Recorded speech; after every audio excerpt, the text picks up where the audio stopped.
Did you know that true leadership begins the moment you stop feeling ready for it?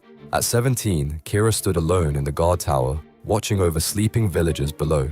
Her mentor's sword still felt heavy at her side. Just hours ago, she was a student. Now, she was their only protector. The night stretched endlessly as doubt crept in. "I'm just a kid," she whispered, pacing the wooden floors. "What if I fail them?" Her skills were sharp, her training complete, but skills felt meaningless when lives hung in the balance. The villagers trusted her mentor, not her. How could she fill those boots? As dawn approached, something shifted. She stopped asking if she was worthy of their trust. Instead, she asked how she could grow into it. Leadership isn't about feeling ready.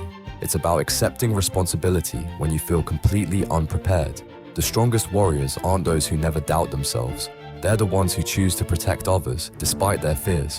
Maturity isn't measured by confidence. It's measured by commitment.